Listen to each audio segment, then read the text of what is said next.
आपने famous pastor Bajinder Singh की reel जरूर देखी होंगी। हाथ उठाओ और लिखो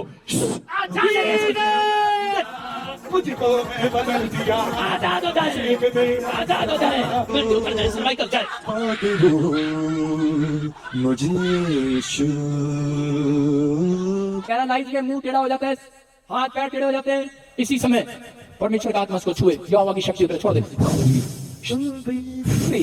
मुंह पर कैमरा करो, मुंह पर। यू आर ही। शाबाश। क्या नाम है आपका बेटे? नाम क्या बेटे? आपका नाम क्या है? क्या नाम है? मनोज। दौड़ के मेरे पास, दौड़ के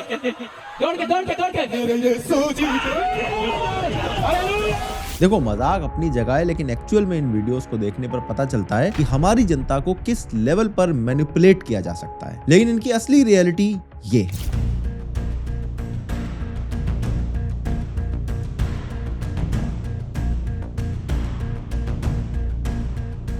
कुछ क्रिश्चियन पास्टर जादू टोने टोटके से कैंसर और ट्यूमर जैसी बीमारियां ठीक करने का क्लेम कर रहे हैं। ये अट्रैक्शन का एक रास्ता तो सबसे अच्छा है, क्योंकि दुखी व्यक्ति जो है उसके पास पैसा नहीं है, तो वो कहता है कि शायद मेरी प्रार्थना से ठीक हो जाएगा। जिसका असर ये है कि पंजाब के बॉर्डर एरियाज में गांव के गांव कन्वर्ट हो चुके हैं।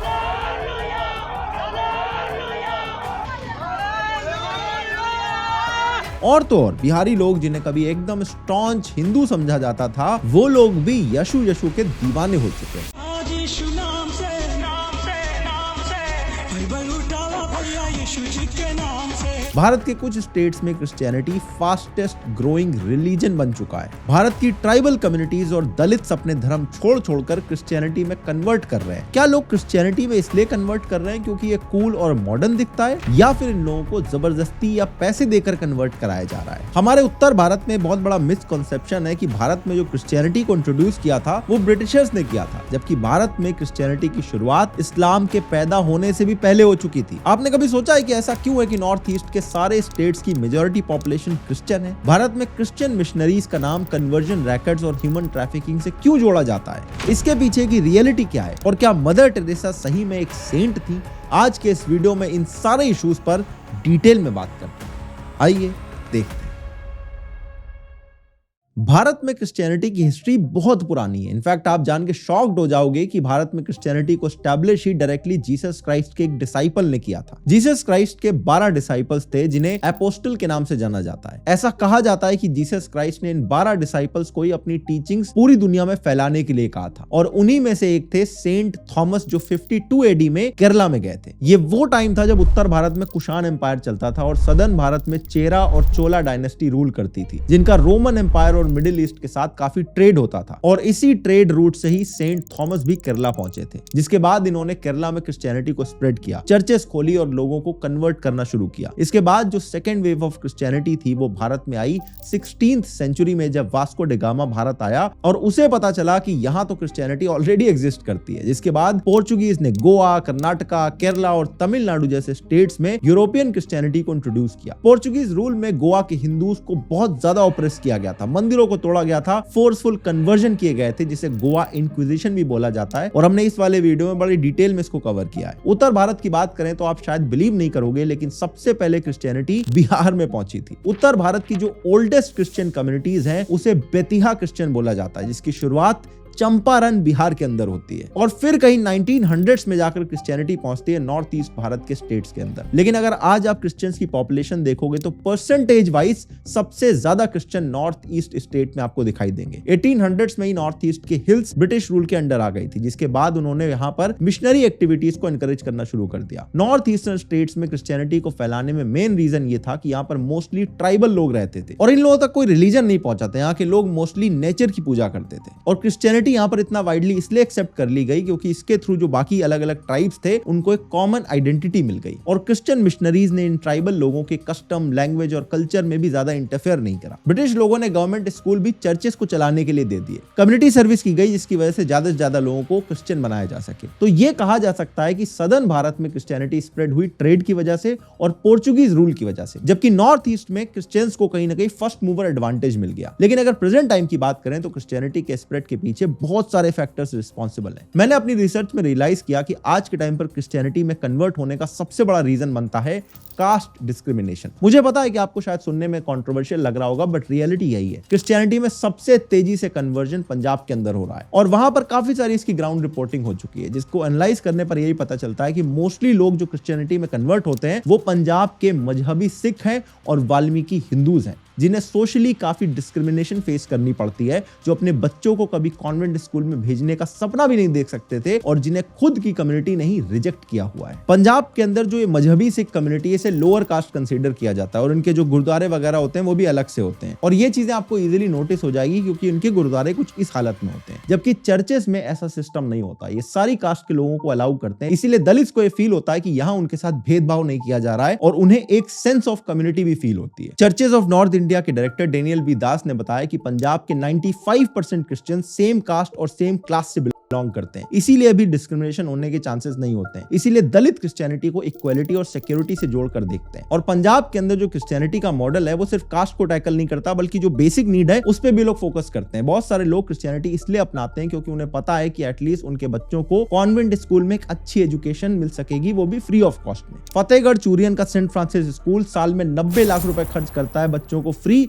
या हाईली सब्सिडाइज एजुकेशन देने के लिए। इस स्कूल में 3500 बच्चे हैं जिसमें लगभग 400 बच्चे फ्री में पढ़ रहे हैं। इनफैक्ट स्कूल की बस 20 किलोमीटर के अंदर 4-5 गांव के बच्चों को फ्री में स्कूल लेके आती है। मेरे खुद बच्चे इत्थे पढ़े ने, बहुत उन्होंने तरक्की की थी, इत्थों ही सब कुछ पाया हैगा। अच्छा, नहीं तो थोड़ा फीस में भी फादर बता रहे थे माफी मिल जाती है थोड़ी? हाँ मिलती है, सब कुछ मिलता है। कितनी मिल जाती है? मिल जाती है काफी, हम सारा 2 या 300 रुपया दे रहे हैं। इस रिपोर्ट के हिसाब से रोमन कैथलिक्स अमृतसर और तरन तारण में भी ऐसे 5-6 स्कूल खोल चुकी है और इसके अलावा 40 आफ्टर स्कूल क्लासेस भी होती हैं जो 880 स्टूडेंट अटेंड करते हैं। अब ऐसी कम्युनिटी के लिए जो कभी सोच भी नहीं सकती थी कि उनके बच्चे भी कॉन्वेंट स्कूल में पढ़ेंगे, ये बहुत बड़ी बात हो जाती है। इसके अलावा क्रिश्चियंस के हॉस्पिटल्स भी होते हैं, यानी अपनी कम्युनिटी के लोगों को फ्री में ट्रीटमेंट करवाते हैं और किसी भी ऐसे इंसान का हृदय परिवर्तन करने के लिए बहुत बड़ी चीज है। क्रिश्चियन मिशनरीज की भारत में ये स्ट्रेटजी बड़ी सक्सेसफुल रही है और वो सोसाइटी के उस सेक्शन को टारगेट करते हैं जो ऑलरेडी अपने रिलीजन के आउटकास्ट लोग हैं या बहुत गरीब लोग हैं। कुछ लोग इन कन्वर्जन्स का मजाक उड़ाते हैं, कहते हैं कि ये तो राइस बैक कन्वर्ट है। ये टर्म आपने बहुत सुना होगा। इसका मतलब होता है कि जिन लोगों ने क्रिश्चियनिटी में कन्वर्ट किया उनका कोई स्पिरिचुअल कनेक्शन नहीं है, बल्कि सिर्फ चावल की एक बोरी के लिए वो कन्वर्ट हो गए। इंटरेस्टिंग बात यह है कि ये टर्म सबसे पहले 17वीं सेंचुरी में एक इंग्लिश एक्सप्लोरर ने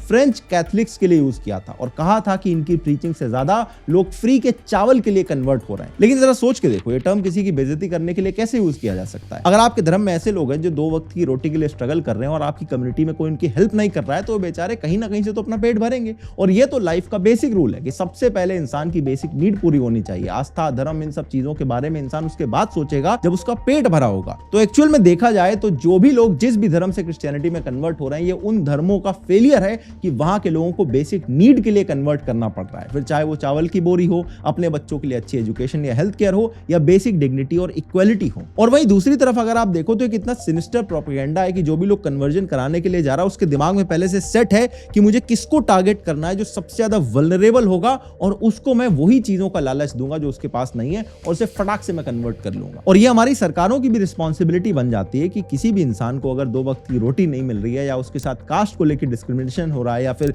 उसको एजुकेशन या हेल्थ केयर की फैसिलिटी नहीं मिल रही है, तो आप प्रोवाइड करो। उसको इन बेसिक चीजों के लिए अपना धर्म बदलना पड़ रहा है, ये आपका कितना बड़ा फेलियर है। और यही रीजन है कि पंजाब में आज इतनी स्पीड से क्रिश्चियनिटी फैल रही है। ऐसा कहा जाता है कि एग्जैक्टली सेम ट्रेंड 80s और 90s में तमिलनाडु जैसे स्टेट्स में देखने को मिला था। यूनाइटेड क्रिश्चियन फ्रंट के स्टेट प्रेसिडेंट कमल बख्शी कहते हैं कि अमृतसर और गुरदासपुर डिस्ट्रिक्ट में 600-700 चर्चेज हैं, जिनमें 70% चर्चेज पिछले 5 सालों में खुली हैं। इनफैक्ट पंजाब और पाकिस्तान के बॉर्डर एरियाज में जो विलेजेस हैं, वहां पर भी एक कन्वर्जन बहुत तेजी से हो रहा है। जैसे पंजाब के दुजोवल विलेज जो पाकिस्तान बॉर्डर से सिर्फ 2 किलोमीटर दूर है, वहां के सरपंच सैमुअल मसीह के हिसाब से उस गांव की 30% पॉपुलेशन क्रिश्चियन बन चुकी है। ऐसे एक अवान गांव है जहां पर 10,000 लोग रहते हैं और वहां पर ऑलरेडी 4 चर्चेस खुल चुकी हैं। 2011 के सेंसस के हिसाब से अमृतसर डिस्ट्रिक्ट में सिर्फ 2% क्रिश्चियन थे और 7% गुरदासपुर डिस्ट्रिक्ट के अंदर थे। करंट एस्टिमेट के हिसाब से इन दोनों ही डिस्ट्रिक्ट में आज क्रिश्चियंस की पॉपुलेशन 18 से 20% पहुंच चुकी है। जब एक्चुअल सेंसस का डेटा आएगा तब हमें रियलिटी इसकी पता पड़ पाएगी। और ये वो लोग हैं जो सर्वेज में ऑनेस्टली बताते हैं कि हम क्रिश्चियन हैं। ऐसे भी बहुत सारे लोग होंगे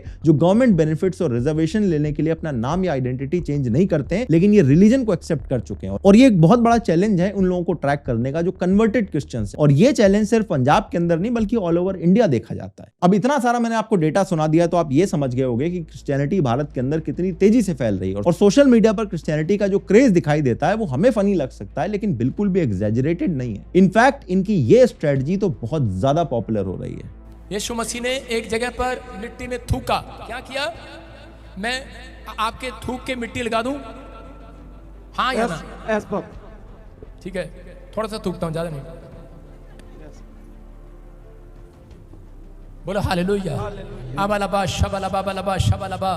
और इसी समय मेरे प्रभु जी इसकी आंखों पर पवित्र आत्मा जी तो ने मिट्टी मली और पानी की बोतल लेके आए और इसी समय प्रभु जब अंधे ने पानी से धोया और इसी समय प्रभु अंधा चंगा हो गया। कह रहे कि चंगाई यीशु मसीह ने दी है लेकिन बिजली किसकी है? चंगाई किसकी है? वो मेरे अंदर से होकर सप्लाई हो रही है कि नहीं? अब इसके घर में भी सप्लाई जाएगी आज के बाद, इसके मोहल्ले में भी सप्लाई जाएगी आज। जब ये गवाही देगा मिराइकल पर मिराइकल होंगे, मिराइकल पर मिराइकल होंगे। जब ये टेस्ट कराने जाएगा डॉक्टर को, जब डॉक्टर को टेस्ट कराएगा और डॉक्टर के पास भी सप्लाई जाएगी आज। इसके अलावा आप नोटिस करना कि इनकी हर स्टेट के लिए काफी स्पेसिफिक स्ट्रेटजी होती है। पंजाब की क्रिश्चियंस के लिए पंजाबी प्रेयर्स, पंजाबी में ही सरमन दिए जाते हैं, लोकल कल्चर में इंटरफेयर नहीं किया जाता है। ऐसे ही आपने भोजपुरी प्रेयर्स और सॉन्ग्स भी सुने होंगे। पीछे ना हट जाई, कुछ हो जाए भाई, पीछे ना हट जाई, आज यीशु नाम से, आज यीशु नाम से। इनफैक्ट अपने इवेंट में लोग फेमस बॉलीवुड सेलिब्रिटीज को भी बुलाते हैं। पास्टर बजिंदर सिंह के क्रिसमस इवेंट में प्रेम चोपड़ा से लेकर कीकू शारदा, सुनील शेट्टी, अरबाज खान, तुषार कपूर, राजपाल यादव जैसे बहुत सारे सेलिब्रिटीज आ चुके हैं। जो यीशु से प्यार करता है वो ताली बजाए। जीसस! ओए नकली ताली नहीं बजानी, जोर से। और ये भीड़ इकट्ठा करने की एक क्लासिक स्ट्रेटजी है। क्रिश्चियनिटी एक काफी ऑर्गेनाइज रिलीजन है जिसमें प्रॉपर लीडरशिप हायरार्कीज होती हैं। जैसे कैथलिक चर्च का स्ट्रक्चर है जिसमें टॉप लीडर होता है यानी कि होली पॉप, ऐसे ही हर जगह चर्चेज और क्रिश्चियन ऑर्गेनाइजेशन बड़े ही ऑर्गेनाइज तरीके से फंक्शन करती हैं। ये पूरा का पूरा धर्म भी बहुत ही ऑर्गेनाइज है। एक किताब और 10 कमांडमेंट है तो हर आदमी समझ सकता है कि मुझे क्या चीज को फॉलो करना है। लेकिन इस रिलीजन में भी सब कुछ रोजी नहीं है। बाहर से चर्चेज और इनकी ऑर्गेनाइजेशन जितना होलियर देन दाऊ दिखाई देती है उतनी है नहीं। सबसे पहले तो ये इवेंट जो हमें भले ही मीम मटेरियल लगते हो, ये एक सीरियस कंसर्न है क्योंकि लोगों में और स्पेशली वल्नरेबल लोगों में, ऐसे लोग जो ज्यादा पढ़े लिखे नहीं है, उनमें अंधविश्वास तो फैल ही रहा है। बहुत लोगों के लिए ये लाइफ थ्रेटनिंग हो सकता है। पंजाब में तो पोस्टर्स पर लिख लिख कर प्रमोट किया जाता है कि हम प्रेयर्स के थ्रू सीरियस से सीरियस बीमारी को ठीक कर सकते हैं, हील कर सकते हैं, और इसके लिए कई पास्टर्स लाखों रुपए की फीस मांगते हैं। दो तरह की भगवान के आगे दुआ की जाती है। एक पैसे वाले के लिए, उसको बोलते हैं ले हैंड। अच्छा, ले हैंड। जब इस हाथ रख के वो किसी के लिए कोई प्रार्थना करते हैं भगवान से, तो उसका रेट है। अच्छा। तो वो 25,000 रुपया से लेके 1 लाख रुपए तक लेते हैं। और अनफॉर्चुनेटली हमारे देश में जो अंधश्रद्धा उन्मूलन कमेटी की बहुत सारी ऑर्गेनाइजेशन चलती रहती है, वो इनको देखकर अपनी आंखें ऐसे मूंद लेते हैं। कई क्रिश्चियन हॉस्पिटल्स में भी ब्लेटेंटली नॉन क्रिश्चियन पेशेंट्स को कन्वर्ट करने की कोशिश की जाती है। जैसे इस केस में एक हिंदू फैमिली अपने बेटे के ट्रीटमेंट के लिए सीएमसी वेल्लोर जाती है। उन्हें अपने बेटे का ट्रीटमेंट काफी महंगा पड़ रहा था, इसीलिए सीएमसी हॉस्पिटल में जो एक क्रिश्चियन मिशनरी रन हॉस्पिटल है, उन्हें कहा जाता है आपके बेटे का ट्रीटमेंट हम फ्री में कर देंगे, बल्कि 10 लाख रुपए की सर्जरी भी कर देंगे, पर आपको क्रिश्चियनिटी में कन्वर्ट करना पड़ेगा, चर्च में डेली प्रेयर करनी होगी। फैमिली के पास क्या ही ऑप्शन था, कहीं और वो ट्रीटमेंट अफोर्ड नहीं कर सकते थे, तो वो कन्विंस हो गए। और उनके लिए तो एक चमत्कार ही हुआ कि जरूरत के टाइम पर उनको हेल्प मिल गई। फिर जब एक कांग्रेस के एमएलए को इनकी स्टोरी पता चली तो उन्होंने अपने हॉस्पिटल में उनके बच्चे का इलाज करवाया। अब ये तो एक केस था जो हाईलाइट हो गया, ऐसे कितने केसेस साइलेंटली दब जाते होंगे जिसका किसी को पता भी नहीं चलता है। कई सारे केसेस में देखा गया कि पेशेंट को कोई सीरियस बीमारी भी नहीं होती, लेकिन हॉस्पिटल वाले कहते हैं कि आपको सीरियस बीमारी है, इसलिए आप चर्च में जाके प्रे करो, ठीक हो जाओगे। और फिर पेशेंट ठीक भी हो जाता है, लेकिन पेशेंट को लगता है कि प्रेयर करने की वजह से हुआ है, और इस तरह से कई लोगों को मैनिपुलेट करके कन्वर्ट कराया जाता है। पास्टर बजिंदर सिंह खुद एक केस में कन्विक्ट हो चुके हैं। एक विमेन ने इनके ऊपर ओपियम ट्रेड और ह्यूमन ट्रैफिकिंग के भी एलिगेशन लगाए हैं, और इनके ऊपर इसके अलावा एक फ्रॉड का भी केस चल रहा है।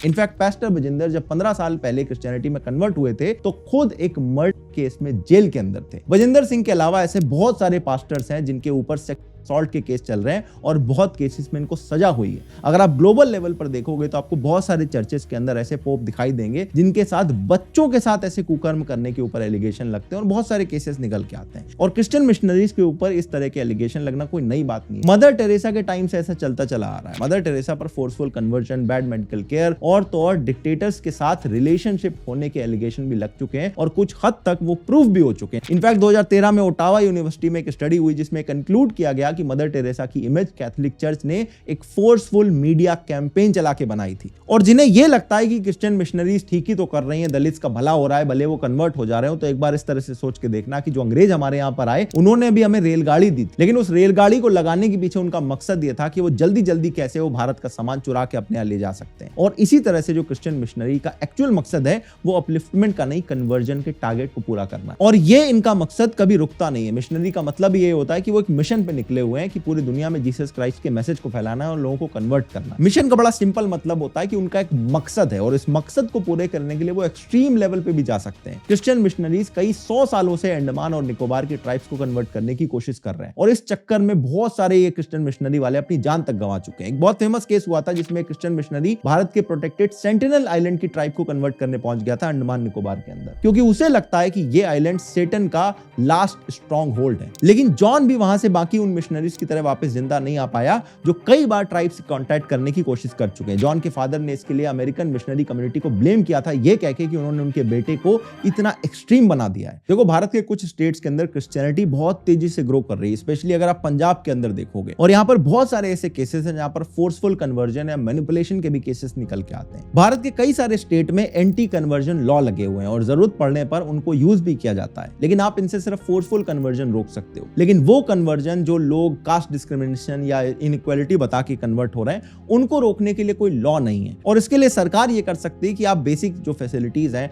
वो आप प्रोवाइड करो, खाना पीना, हेल्थ, एजुकेशन, और जो इनइक्वालिटी है कास्ट को लेकर, डिस्क्रिमिनेशन है, उसको खत्म करो। और इसके अलावा बाकी जो धर्म गुरु हैं, जो सोसाइटी के लोग हैं, उनको सोचना पड़ेगा, क्योंकि इस तरह की रीजंस की वजह से हुआ कन्वर्जन मिशनरीज की जीत नहीं बल्कि हमारे रिलीजन की हार है, जो कभी इन लोगों को सपोर्ट नहीं दे पाया, डिग्निटी नहीं दे पाया। ये बात हिंदू धर्म के लिए भी है, सिख धर्म के लिए भी, और बाकी जितने भी धर्म है जिनसे लोग क्रिश्चियनिटी में कन्वर्ट कर रहे हैं उन सबके लिए एप्लीकेबल होती है। तो हमें अपने धर्म को सबसे पहले रिफॉर्म करना पड़ेगा। जिस लेवल पर चर्चेज इन कम्युनिटीज की हेल्प कर रही हैं, वो हमारे हिंदू टेंपल्स क्यों नहीं कर पा रहे हैं? हमारे टेंपल्स आज भी गवर्नमेंट के कंट्रोल में क्यों हैं? हमारे करोड़ों रुपए का चंदा आखिर जाता कहां है? इन इश्यूज पर हमें एज अ सोसाइटी सीरियसली सोचने की जरूरत है। ये सोचने वाली बात है कि एजुकेशन जो एक बेसिक ह्यूमन राइट होता है, उसकी क्वालिटी हमारे देश में इतनी अच्छी क्यों नहीं है कि लोगों को फ्री और अच्छी एजुकेशन के लिए अपने धर्म को कन्वर्ट करना पड़े। ये हिंदू परिवार इस हालत में कैसे पहुंच गया कि उसे अपने बच्चे का इलाज करवाने के लिए कन्वर्ट होने पर मजबूर होना पड़ा। और जिस राइस बैक कन्वर्ट टर्म को आप एक टॉन्ट की तरह यूज करते हो, कभी ये सोच के देखो कि आज भी ये नौबत क्यों आ रही है कि लोगों को चावल की बोरियों के लिए अपना धर्म बदलना पड़ रहा है। अब ऐसे में लोगों का मजाक बनाना बहुत ही आसान काम है, मीम बनाना बहुत आसान काम है, लेकिन हमें यह भी नहीं भूलना चाहिए कि धर्म